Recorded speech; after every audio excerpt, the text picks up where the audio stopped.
I know y'all thought I was bullshitting. You thought I was playing. I told y'all I was going to come see my man, and we weren't going to do an interview, but we was going to do a homie view. And I was like, hey, listen, shoot me some questions or anything like that if you got some. Maybe we can get some questions answered. And guess what you said? Get the hell out. Ain't nobody messing with you.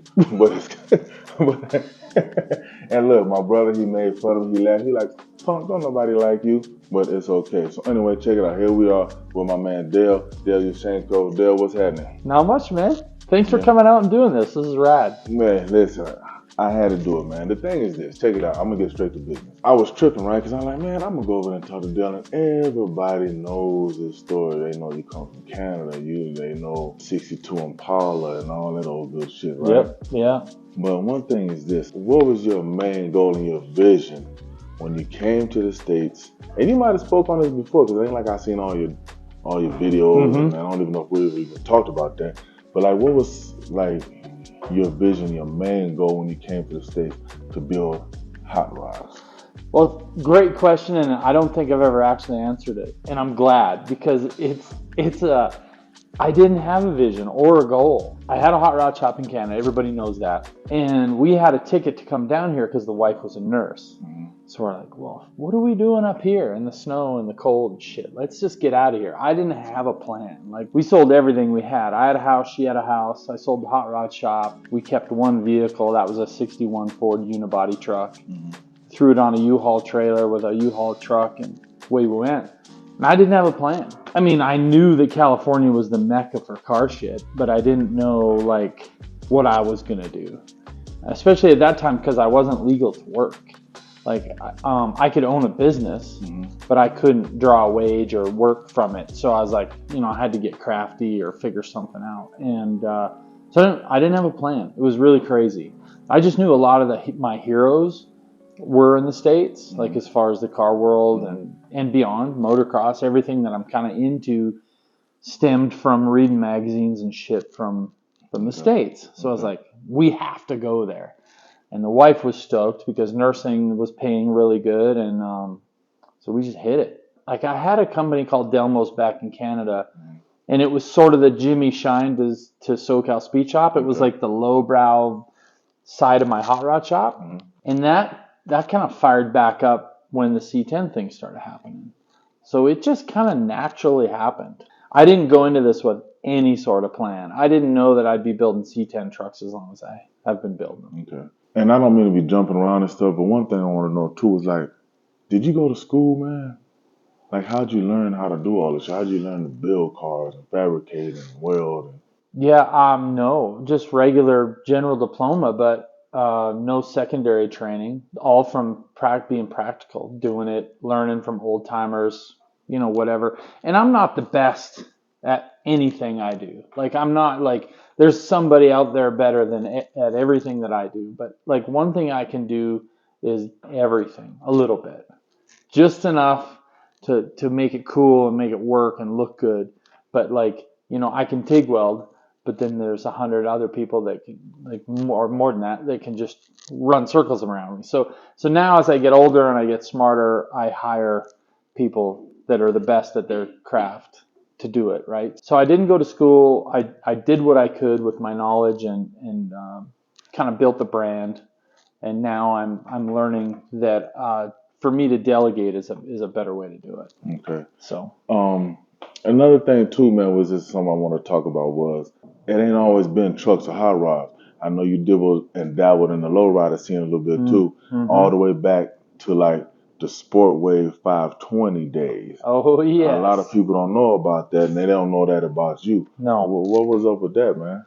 So that's a weird one, because in Canada, lowrider scene wasn't real big, but I was drawn to it immediately. Lowrider magazine came every month. So when I built my first lowrider with hydraulics and 13-inch wheels, people didn't even know what to think, especially the police. The police they didn't know what to do when they see me driving on 3 wheels. But what an interesting thing as a white guy to dive into a mostly Mexican and black culture.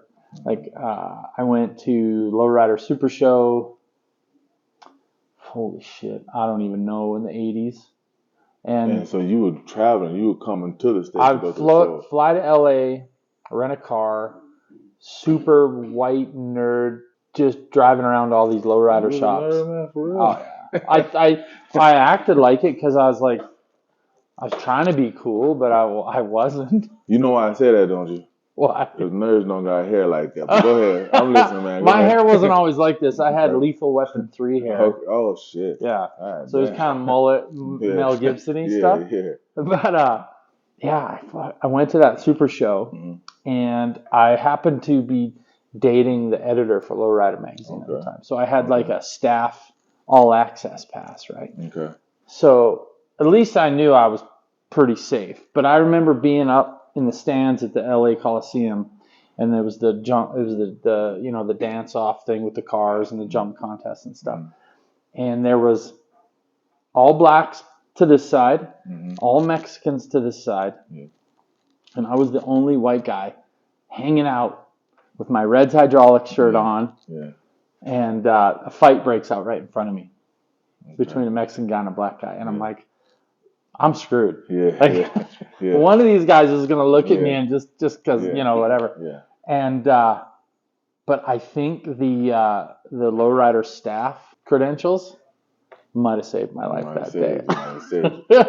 You know what's crazy? And you tell me how you feel about it. Like when you go to a lowrider show, and I know, well, I'm sure you've been to lowrider shows like in different states. Isn't it something different when you go to California? And it's almost like with any kind of car show, but like especially with lowriding, when you go there, for me, I feel like the best shows are in California, like the birthplace of lowriding, and it's like just the smell, man, the vibe, that energy that you get in there, everything, and it's like it's something about it, man. That ain't no other show like a show that's in LA.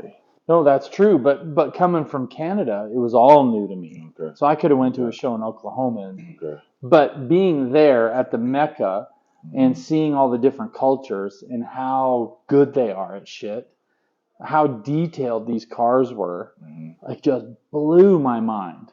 So I like every time I left LA, and if I whatever shop I went to, I would draw inspiration from all of it. And I became really good friends with so many different people in that industry, in that lowrider industry, that it was just so incredible. But like my very first trip, that's what I was subjected to. I was kind of thrown into the fire, and I was just like, oh, shit. I was nervous. I was freaking out. Like pulled up to Red's Hydraulics in my rental car. I was going to ask you about that too, because you said you had on a red shirt. I might even have pulled the e-brake into there, just trying to be all cool. I don't know what I was thinking. All right. And opened the big double doors, and it was just like in a Western movie where just like the record scratches and everyone stops and looks back at you. And there was a couple big black dudes at the counter. I felt like Jim Carrey in what was that? What was that movie where they cross the country in the little mini bike or whatever? Oh, Dumber and Dumber. Dumber and Dumber. Yeah. I was like, big gulp, so cool. That's how I felt. Yeah. And so I walked up to the thing, and I was asking them for a shop tour or whatever. And I didn't know it, but like 2 weeks earlier, a week earlier, one of the owners got shot and drugged by a car out of the front deal there. But I was ignorant to it or whatever. Right. So tensions were high, but I was ignorant. I was like, this is Red's Hydraulics. Oh my God, this is so sick. Right. And I wanted a shop tour, and they were just kind of looking me up and down, the owner guys, and they're like, where are you from? Because they couldn't believe I was in there, in Compton. Yeah. And in the 90s, early 90s. And I said, I'm from Canada. And their eyes got big and bright. They're like, Canadian frames. Yeah.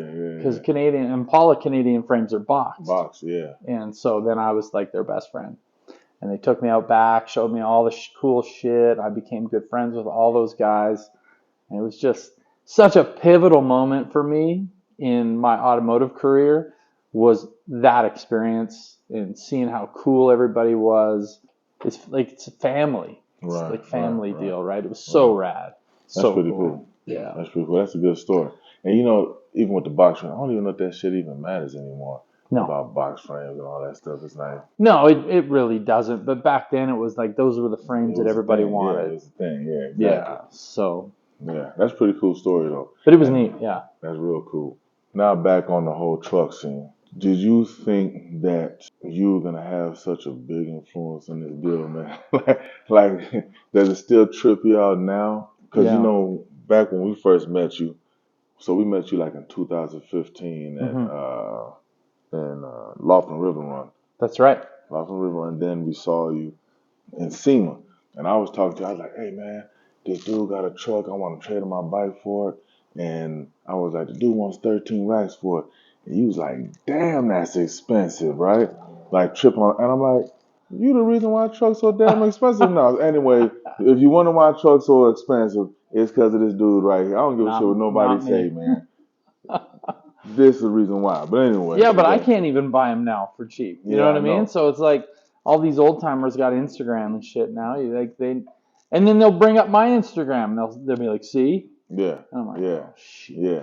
You ruined the game. You ruined the game. No, I Trucks had is no idea. trucks were $500 to $1,000. Yeah, Them days gone. But go ahead. yeah, yeah.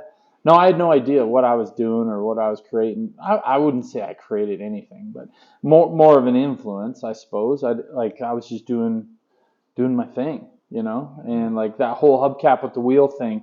Um, I've been thinking about that for a long, long time. And then there was a guy named David Neal who put it on a yellow truck, and I think he did this. He screwed the hubcaps onto the wheel, Mhm. and I was like, well, shit, maybe I could drill and tap and put clips and snap that on. And I remember posting that on the forums, and that's it. Kind of went from there, and like also bringing my hot rod like way of doing things to the more garage builder guy. Mhm. Those forums were a lot of, let's put a Camaro rear end in and cut the mounts off and Mhm.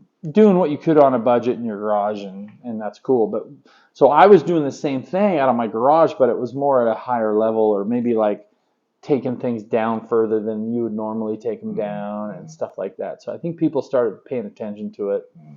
and then the brand just grew. And I honestly don't know really why, because there's guys doing better work, and there's I don't know, like I guess I didn't think I was doing anything special. So Now y'all see how I'm looking at this dude, right? He talking about somebody doing better work. Listen, I'm not saying this shit because you're my friend. You could tell, like when you see one of your trucks, you could tell your truck from somebody else's truck. I don't need to mention nobody the other company, but you could just tell it's a difference, man. The style, the colors, the interior, it just and some shit that I wear from you. What was it, Sano or Sani? oh, Sano, yeah, yeah, You know what I'm saying? yeah. So just that whole thing, man. And so it's like when you see one of your trucks, and then you can see when somebody tries to kind of imitate your shit as well. You know what I'm Mm-hmm. saying? And they don't quite get it Yeah, right. You know what I mean? yeah. So all that shit you talking about, somebody doing it better. Listen, there's some bad dudes out there, but I think you got your own Yeah. style. You bring some different shit to the table. You I know. guess when I say that, it's like almost like it comes back to restraint. Like there's people doing more, I should say. So they do all these fancy things, but it's too much It's too for much. my style. So I Mhm. think that's what really makes mine maybe look a little bit different. It's because they're just simple, classic, timeless. They have a certain look, and it's more about the rake, the stance, and the wheels, and let the truck speak for itself. Mhm. I don't try not to dummy it up with a bunch of scoops and weird shit everywhere. So All it's that like crazy stuff. I think it's just like keeping it clean is the secret, Yes, and yeah, and maybe that's what makes it look different. I don't know, but yeah. I think so. Cause if you like with your trucks, like 20 years down the road, that some bitch is still funky. You know what I'm mm-hmm. saying? It ain't like, damn, I gotta pull those wheels off, or that knob don't look right, cause that's just dated. You know what I'm saying? Mm-hmm. You don't get that with your builds. You know, if a youngster was to come holler at you, and he wanted to get into the truck game, and he wanted to start building some trucks, what kind of advice would you share with him? Great question. Um, I'd say get into real estate. No, it's changed so much in the last 10 years. I mean, when did I start doing that? Like, I think that 65 came out in 2010 or 11 or something like that. So 12 or 13 years, it's like changed so much. It's gotten so competitive. And there's so many parts available now that these things aren't really that hard to do. A lot of guys are doing them in their garage, and there's just a ton of competition. So you have to come up with something that's very unique. And even my brand, we've switched over to 4-wheel drives now because the airbag lowrider type model has kind of almost reached a peak where it comes to a point where now people are going to just start doing kind of dorky stuff to be new and and make a hit. Right. And that's not where I want to go at all. I want to stay true to my form or whatever, but you just have to come up with something that's very unique and have a good style. And of course, if you're a hard worker and you're humble and you're honest, I think you'll be successful. So this industry has a lot of attitude, and you know this from motorcycle industry. It gets dramatic, and it did for me in the hot rod industry. It got really competitive and a little crazy. So the C10 world's kind of got to that point. So, but I think if you're a hard worker and you're humble and you're honest and you do good work, you'll knock it out of the park. Take off. Yep, that's my advice. That's cool. I'm glad we got to chop it up and share some different stories that people ain't heard about. With that, I'm going to take some pictures of this 55 Nomad. Matter of fact, I'm sorry, people. This shit is new to me. And I'm so glad I could just be free and say and do what the hell I want to do. It's your show. It's my shit. You don't like it? But anyway, no. On some real shit, though. What's any new builds? Shit, man. We got 7 4-wheel drive builds on the go right now, Chevys and Fords. We've got a Blazer in the shop right now, coilover, supercharged LS deal. 2 C10s, 1 bagged, 1 coilover, supercharged LS, combo number 3, combo number 4, if you will. And then this thing snuck in. My buddy always wanted a Nomad, and I found this one out in Bakersfield. Just a field car, missing everything. I'd never done a Tri-5 Chevy car before. I didn't realize how much was involved. I was like, oh yeah, I can build you a Nomad, no problem.